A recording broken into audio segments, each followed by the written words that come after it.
네, 이번 시간부터 ITQ 한셀 2022 수업을 여러분들과 진행하게 되었습니다. 온라인상이지만 여러분들과 만나뵐 수 있게 되어서 진심으로 반갑고 또 영광으로 생각합니다. 어떤 강의를 선택하든지 간에 자신에게 맞는 강사를 찾는 것, 그리고 자기에게 알맞는 교육과정을 찾는 것이 굉장히 중요한 부분이라고 생각이 드는데요. 여러분들께서 이번 시간 강의를 듣고 강사님의 수업 스타일과 내가 지향하고 있는 방향이 일치하는지 한번 고민해 보면서 수업을 들어주시면 좋을 것 같고요. 저의 수업 스타일은 최대한 쉽게 그리고 빠르게 배우자라는 모토로 수업을 진행하고 있습니다. 그래서 핵심들 위주로 여러분들에게 중요한 부분을 최대한 쉽게 설명드릴 약속을 드리면서 이번 시간 첫 번째 수업 진행해 보도록 할게요. 오늘의 학습 내용입니다. 오늘 이 시간에는요, ITQ 한셀 시험에 대한 전체적인 시험 유형을 살펴보고요. 그리고 한셀 2022 프로그램에 대한 화면 구성 요소에 대해서 함께 알아보도록 하겠습니다. 네, 그러면 가장 먼저 시험 유형에 대해서 파악을 해보도록 하겠는데요. 우리가 한셀이라고 하는 시험을 통해서 총 4개의 작업을 진행을 하게 됩니다. 일단 전체적인 설명을 좀 먼저 드릴게요. 제1작업에서는 표 작성과 함수 문제, 2작업에서는 목표값 찾기 및 필터, 3작업의 경우에는 둘 중에 하나가 랜덤으로 출제되는데요. 어떤 경우에는 피벗 테이블이 출제되는 경우가 있고 어떤 경우에는 부분합 문제가 출제되는 경우가 있습니다. 마지막 제4작업은 차트 작성으로 문제가 이루어져 있습니다. 하나씩 조금 더 디테일한 부분을 설명을 드릴게요. 한셀 시험 같은 경우에는 기본적으로 데이터 입력, 파일 저장부터 문제를 풀게 됩니다. 그래서 여러분들이 출력 형태를 보고 데이터를 입력하는 부분을 이 표작성 문제에서 진행을 하게 되고요. 그리고 도형이라던가 결제란과 같은 각종 데이터의 서식들을 적용하는 부분에 대해서도 문제를 풀어야 됩니다. 그리고 지금 보면은요, 가로 1번, 가로 2번, 가로 6번까지 번호가 매겨져 있는데 이 가로로 매겨져 있는 부분에 대해서 함수로 적용을 해서 이 부분을 채워야 됩니다. 그래서 그렇구나. 가로 1번부터 가로 6번까지는 함수를 통해서 이 부분을 계산을 하고 결과를 도출해야겠구나 라고 여러분들이 기억을 해 주시면 되겠습니다. 그래서 제1작업 배점이 가장 많고요. 또 시간도 가장 오래 걸리는 부분 중 하나라고 생각을 해 주시면 되겠습니다. 그런데 많은 분들께서 이 함수라고 하는 파트에 대해서 굉장히 많은 걱정과 또 두려움을 가지고 계신 분들이 상당히 많이 계세요. 그런데 제가 여러분들께 약속드릴 수 있는 거는 우리가 100점 만점을 받고자 하는 게 아니라 A등급 합격을 하기 위해서 지금 이 수업을 듣고 계신 거잖아요. 그렇기 때문에 여러분들께서 자격증 합격을 위한 함수에 대해서 제가 A부터 Z까지 설명을 드릴 거니까 걱정하지 마시고요. 물론 엑셀에서도 굉장히 어려운 함수들이 많이 있습니다. 그리고 비주얼 베이직이라던가 어떤 프로그래밍 영역까지 들어가는 부분도 있는데요. 우리 ITQ 한셀 부분에서는 그러한 부분은 출제되지 않고 비교적 실무에서 많이 사용될 만한 간단한 함수들 위주로 출제가 되기 때문에 여러분들께서 함수에 대한 두려움을 가지고 접근할 필요는 없다 라고 생각을 해주면 되겠습니다.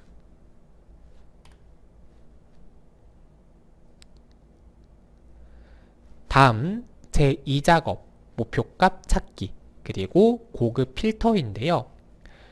제1작업에서 작성한 데이터를 가지고 제2작업과 3작업, 4작업을 작성을 하게 됩니다. 목표값 찾기라고 하는 것은요, 내가 어떤 목표로 하는 값이 있어요. 그 값에 도달하기 위해서는 특정한 값이 얼마가 돼야 되는지 계산하는 기능이 목표값 찾기 기능이 되겠습니다. 그래서 이 목표값 찾기라고 하는 기능도 정형화되어 있는 기능이기 때문에 여러분들이 풀이하는 공식만 익히면 어렵지 않게 문제를 풀 수 있다 라고 생각을 해주시면 되겠고요. 그 다음 고급 필터라고 하는 게 있는데, 필터라고 하는 게 뭔가 걸러내는 거죠. 그래서 지금 데이터가 굉장히 많은데 그 중에서 뭐 예를 들어서 지역이나 요금 요런 것들을 기준으로 해서 걸러낼 수가 있다라는 거예요.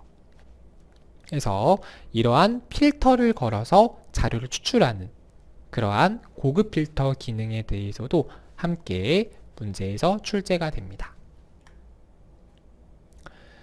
다음 제3자벽의 경우에는 피벗 테이블 또는 부분합 중에서 랜덤으로 출제가 된다라고 설명을 드렸고요. 피벗 테이블이라고 하는 것은 피벗이 회전, 테이블은 표라는 뜻을 가지고 있습니다. 그래서 한국말로 직역을 하면 회전한 표라고 할 수가 있겠죠. 그래서 데이터에 대해서 재배치를 해서 만든 표라고 생각해 주시면 돼요. 그래서 지금 보면 수용 인원이 300명 단위로 그룹핑이 되어져 있고 그 중에서 뭐 지역별로 캠핑장의 개수나 시설수 이런 것들을 각각의 구분별로 확인을 할 수가 있죠. 이러한 계산을 하는 부분이 피벗 테이블이라고 생각을 해주시면 되겠고, 부분합이라고 하는 것은 부분적인 계산을 해주는 부분이라고 생각해 주시면 돼요. 분류를 기준으로 했을 때 청소세제, 주방세제, 세탁세제라고 하는 값이 있으면 각각의 분류별로 평균과 개수를 계산해주는 그러한 역할을 해주는 게 부분합입니다. 그래서 부분적인 합계를 계산해주는 역할을 하는 건데요. 합계만 계산할 수 있는 건 아니고 지금 보신 것처럼 평균이라던가 개수라던가 이러한 다른 부분들도 함께 계산하는 게 가능합니다. 그래서 제가 개인적으로 판단했을 때는 피벗 테이블이 조금 더 어렵게 느껴지실 것 같고 부분합이 조금 더 쉽게 느껴질 것 같은데요. 어떠한 문제가 출제될지 모르기 때문에 부분합 부분과 피벗 테이블 부분에 대해서 두 가지 모두 다 여러분들이 숙지할 수 있도록 연습을 해주는 게 좋겠죠. 마지막 제4작업에서는 그래프, 차트를 작성하는 문제가 출제가 됩니다. 그래서 우리가 차트를 어떻게 작성하고 편집해야 되는지에 대해서 여러분들과 살펴보려고 합니다. 그래서 우리가 전체적인 시험의 구성 요소를 살펴봤고 이제 답안 작성 요령 여러분들과 설명을 좀 드리려고 해요. 가장 중요한 부분 위주로 좀 설명을 드리겠습니다. 우리가 작업해야 될 문서는 제1작업부터 제4작업까지 4개의 시트, 한 셀, 그리고 엑셀에서는 이런 스프레드시트 프로그램에서는 각각의 개별 문서를 만들 수가 있어요. 하나의 통합 문서 안에 각각의 내용을 만들 수가 있는데 그 각각의 내용을 시트라고 말을 하게 됩니다. 이건 제가 다음 시간에 좀 더 자세하게 말씀드릴게요. 어찌되었든 모든 작업 시트 제1작업부터 제4작업까지 A열에 대해서 열너비를 1로 해라 라고 되어져 있습니다. 아직 여러분들께서 열과 행이라고 하는 개념에 대해서 헷갈리실 수 있는데요. 열이라고 하는 것은 칸을 말해요. 한 칸, 두 칸, 세 칸. 요거를 A열, B열, C열 이렇게 열이라고 하게 되고요. 그 다음에 가로는 줄 또는 행이라고 말을 하게 됩니다. 그래서 열너비라고 하는 것은 칸의 너비를 말하는 거구나. 행 높이라고 하는 것은 세로 크기를 말하는 거구나. 세로를 말하는 거. 이렇게 생각을 해주시면 되겠습니다. 그래서 열 너비는 세로, 그리고 행은 가로줄이다. 이렇게 여러분들이 정리를 해주시면 되겠죠. 그리고 답안 시트의 이름은 제1작업부터 4작업까지 작성을 해야 된다라고 여러분들이 정리를 해주시면 되겠습니다. 지금 여러분들께서 이 강의를 듣고 계시면서 강사님 너무 어렵습니다. 저 열과 행, 줄칸 이런 개념 잘 모르는데 그런 것부터 좀 설명해 주시면 안 됩니까? 라고 하실 수가 있어요. 그런데 일단 우리가 전체적인 흐름도를 이해할 필요가 있다는 거죠. 시험이 이런 식으로 출제가 되는구나 라는 전체적인 숲을 먼저 보고 그 다음에 하나하나 디테일한 부분을 살펴볼 거고요. 여러분들께서 걱정하지 않으셔도 다양한 문제를 풀고 또 다양한 기능을 학습하게 되면 자연스럽게 열, 행, 줄, 칸 이런 개념 머릿속에 들어오게 됩니다. 그래서 여러분들이 이런 부분은 또 여러 번 한셀 프로그램을 접하다 보면 또 체화가 되는 부분이니까 저를 믿고 따라와 주시면 되겠습니다. 그래서 여기서 제가 강조드리고 싶은 거는요. A열의 열너비가 1이라고 하는 거 이걸 좀 기억을 해주시길 바랄게요. 그 다음 수험자 유의사항 부분을 살펴보겠습니다. 여러분들께서 시험장에 갔을 때 문제지를 받게 되겠죠. 그래서 그때 문제지와 수험표상의 시험 과목이 동일한지 확인을 해야 됩니다. 우리가 지금 준비하고 있는 자격증은 ITQ 한셀 2022 한컴오피스 2022 버전의 프레젠테이션 스프레드시트 문서를 풀게 되는 거죠. 그렇기 때문에 한셀 2022 버전이 맞는지 반드시 검증을 하고 문제를 풀어야 된다. 이렇게 여러분들이 정리를 해 주시길 바랄게요. 다음 파일명에 대해서는 본인의 수험번호, 대시, 성명으로 저장을 해야 되고요. 셀이라고 하는 파일 형식을 처음 들어보는 분들이 많으실 텐데 한셀에서 파일을 저장할 때 사용하는 파일 형식이 셀이다 라고 여러분들이 기억을 해주시면 되겠습니다. 그리고 주기적으로 파일을 저장하고 여러분들 컴퓨터에 있는 파일을 가지고 채점하는 게 아니라 여러분들이 만든 파일을 감독위원 PC로 전송해서 전송한 파일을 기준으로 채점이 이루어지기 때문에 여러분들께서 시험장에 가시면 답안 전송 프로그램 사용법을 또 배우실 거예요. 그래서 우리가 이 부분은 아무래도 이제 실제 시험장 환경이 아니다 보니까 직접 구현해서 보여드리긴 어렵지만 여러분들께서 시험장에 가시면 입실하자마자 땡 하고 시험을 보는 게 아니고요. 감독위원께서 10분에서 20분 정도 오리엔테이션 시간을 진행합니다. 그때 여러분들에게 저러한 수험자용 프로그램이라던가 답안 전송을 어떻게 해야 되는지 답안 작성을 어떤 식으로 해야 되는지 이런 부분들을 설명을 해주시거든요. 그래서 물론 기능들에 대한 부분에 대해서는 설명을 해주지 않지만 이러한 프로그램 사용법 수험자용 프로그램을 어떻게 사용해야 되는지 이런 것들도 설명을 해주시니까 이 부분에 대해서는 크게 걱정하지 않으셔도 될 것 같아요. 제가 여기서 강조드리고 싶은 건 뭐냐면요. 어찌되었든 내가 만든 파일에 대해서 수시로 저장을 하고 그 다음에 그거를 프로그램을 통해서 감독위원회 PC로 수시로 전송해야 된다는 거 여러분들 기억해 주시길 바랄게요. 네, 그러면 한셀 2022 프로그램의 화면 구성 요소에 대해서 살펴보도록 하겠습니다. 우선 파일, 편집, 보기, 입력 이러한 메뉴들이 지금 현재 아이콘으로 쭉 펼쳐져 있는 걸 볼 수가 있는데요. 이러한 화면 구성 요소를 열림상자 디자인이라고 한컴오피스에선 표현을 합니다. 그래서 이 위쪽에 있는 부분을 기본 도구 상자, 그리고 아래쪽에 있는 부분을 서식 도구 상자라고 말을 하게 되고요. 요거는 엄청나게 중요한 부분은 아니기 때문에 여러분들께서 명칭만, 여러 명칭이 있구나 정도만 기억해 주시면 될 것 같아요. 그 다음에 이름 상자라고 하는 게 있습니다. 이름 상자가 뭐냐면 우리가 데이터를 입력하는 최소한의 단위를 셀이라고 하거든요.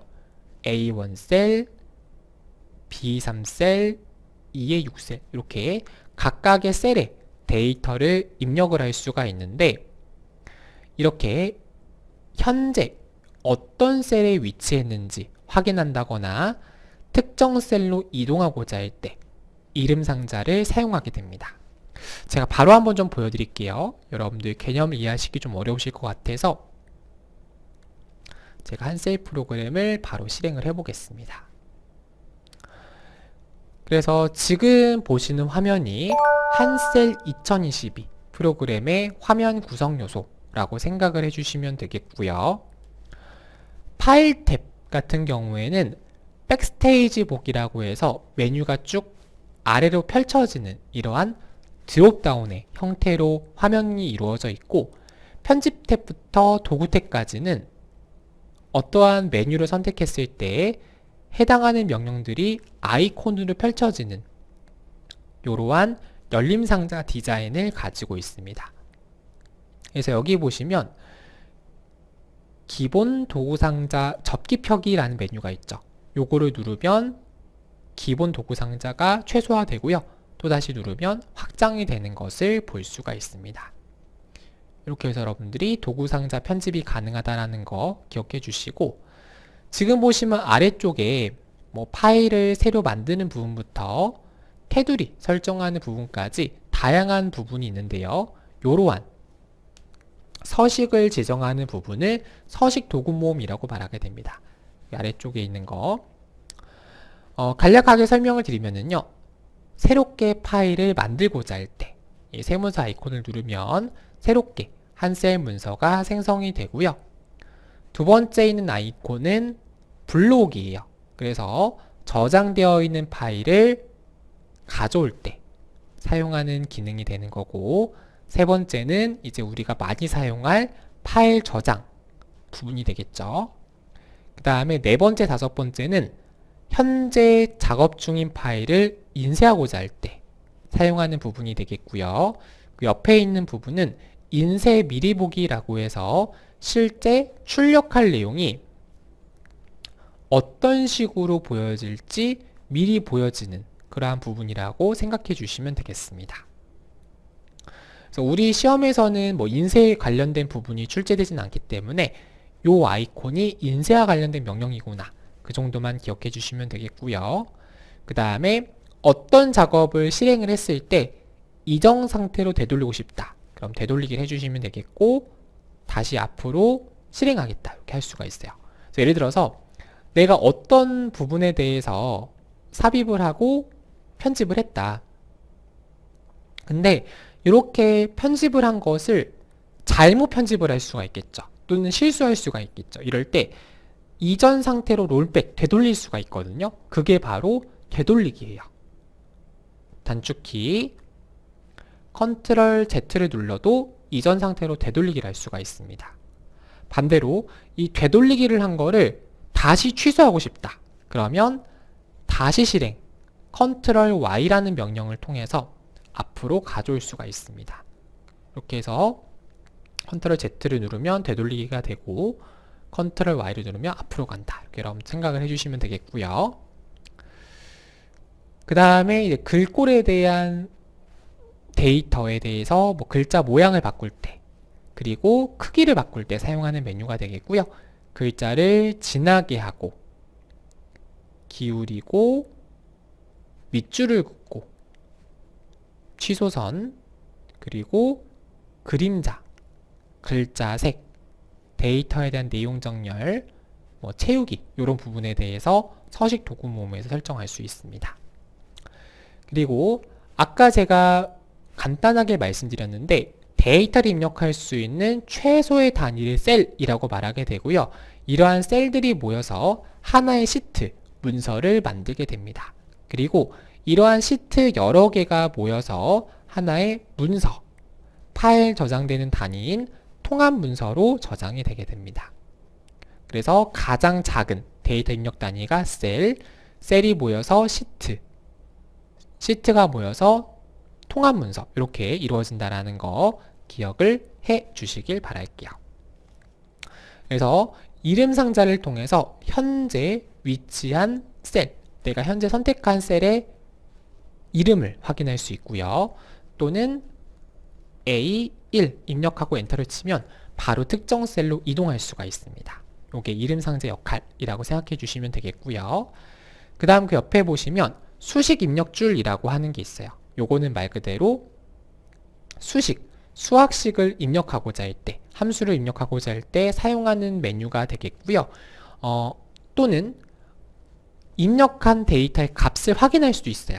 예를 들어서 한 셀 2022 이렇게 입력을 했다라고 하면 해당하는 입력한 값이 이렇게 수식 입력줄에 보여지는 것을 볼 수가 있습니다. 그리고 여러분들께서 아직 함수에 대해서 배우진 않았는데요. 아주 간단한 함수 하나만 해볼게요. 제가 지금은 함수 설명하는 시간은 아니니까 간단하게만 설명드리겠습니다. 는 등호를 입력하고요. 2 더하기 2 보시기만 하셔도 돼요. 하게 되면 당연히 4란 결과가 도출이 되겠죠. 그런데 수식 입력줄을 선택하게 되면 해당하는 4라는 값이 어떠한 원리로 계산된 건지를 확인할 수가 있어요. 그래서 수식 입력줄을 통해서 함수를 삽입하거나 또는 데이터의 원본 부분을 확인하고자 할 때 수식 입력줄을 사용할 수 있다 생각해 주시면 되겠고요. 그 다음에 A와 1 사이에 보시면 빈 공간 있죠. 이 빈 공간을 클릭을 하면 모든 셀을 선택할 수가 있습니다. 그래서 여기 있는 아이콘이 모두 선택 아이콘이구나 이렇게 생각을 해주시면 되겠고요. 아까 간단하게 언급드린 것처럼 A, B, C, D 이렇게 알파벳으로 되어 있는 부분을 열 또는 칸이라고 말을 하게 되고요. 1, 2, 3, 4 이렇게 아라비아 숫자로 되어 있는 부분을 행 또는 줄이라고 말을 하게 됩니다. 그래서 열, 칸, 행, 줄 이렇게 말한다는 거 기억해 주시길 바라겠고요. 그럼 지금 선택한 셀은 C3셀, C4셀이죠. C4셀 또는 C열 4행 이렇게 말할 수도 있겠죠. 여러분들이 생각을 해주시면 되겠고 그 다음에 이제 하단에는 시트들이 보여지고 있고요. 새롭게 시트를 추가할 수도 있고 마우스 오른쪽 버튼 눌러서 필요 없는 시트를 삭제할 수도 있고요. 더블 클릭해서 시트의 이름을 바꿀 수도 있습니다. 그 중에서도 현재 활성화된 시트를 워크시트라고 말을 하게 됩니다. 그래서 현재 불이 들어온 밝은 색으로 채워져 있는 시트는 활성된 워크시트라고 보시면 되겠고요. 따로 불이 들어오지 않은 시트는 현재 선택되지 않은, 현재 편집 중이지 않은 시트라고 생각을 해주시면 되겠습니다. 그 다음 오른쪽 하단에는요. 데이터에 대한 화면 보기 설정을 할 수가 있어요. 그래서 이러한 어떤 디자인적인 부분을 변경한다거나 화면을 축소하거나 확대해서 본다거나 이러한 편집을 진행하는 게 가능합니다.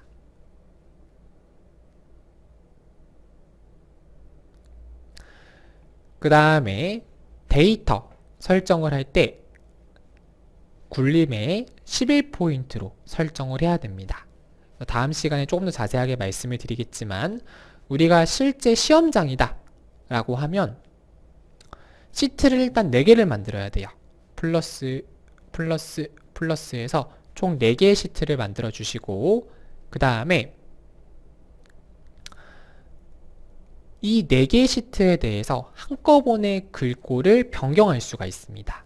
그래서 시트 4번이 선택된 상태에서 Shift 키를 누르고 시트 1번을 누르면 1번부터 4번 사이의 전체 시트가 선택이 돼요. 이 상태에서 모두 선택 아이콘을 누르고 글꼴을 굴림으로 지정하게 되면 1번 시트부터 4번 시트까지 모두 다 글꼴이 굴림으로 지정이 됐습니다. 이렇게 하게 되면 클릭해서 확인해 보면 시트 1도 굴림의 11이고요. 시트 4도 굴림의 11인 걸 볼 수가 있습니다. 그래서 우리가 데이터 편집을 할 때 기본 글꼴이 굴림의 11이라고 하는 거 기억을 해 주시길 바랄게요. 그리고 실제 시험장에서는 파일 저장을 어디서 하느냐? 문서 ITQ 폴더 안에 저장을 하게 됩니다. 그래서 이 부분은 제가 다음 시간에 조금 더 자세하게 설명을 드릴게요. 그 밖에 여러분들에게 도움이 될 수 있을 만한 정보를 설명을 좀 드리겠습니다. 먼저 ITQ 원서 접수 사이트입니다. license.kpc.or.kr에 접속해서 여러분들께서 시험 원서 접수 가능 일정을 확인하고 또 시험을 접수하고 수험표를 출력하는 부분이 모두 ITQ 원서 접수 사이트에서 진행할 수 있습니다. 그리고 주요 공지사항도 홈페이지에 기재가 되기 때문에 주기적으로 들어가셔서 확인하시는 것을 권유를 드릴게요. 그리고 여러분들께서 기출문제를 다운받아서 연습하고 싶다라고 하는 분들도 계실 거예요. ITQ 시험은 가장 최근에 시행된 6개월 정기시험 문제를 공개하고 있습니다. 한번 보여드릴게요. 네, 지금 여러분들께서 보시는 화면이 ITQ 홈페이지 공식 사이트가 되겠고요. 여러분들께서 들어가실 때에는 약간의 화면 구성은 달라질 수 있는 점 참고를 부탁드리겠습니다. 여기서 우리는 자료실이라고 하는 메뉴를 누를 거고요. 여기서 기출 샘플 문제 메뉴로 들어가겠습니다. 여기서 종목에 대해서 ITQ라고 입력을 하고 제목에 한 셀이라고 입력을 할게요. 그러면 한 셀 한 쇼 문제를 확인하고 다운받아서 사용하실 수 있습니다. 이렇게 해서 이번 첫 번째 시간 시험에 대한 전체적인 소개 설명을 드렸고요. 다음 시간부터 본격적으로 시험에 관련된 세부적인 기능들 하나씩 살펴보도록 하겠습니다. 첫 번째 시간 강의 들으시느라고 수고 많으셨습니다. 감사합니다.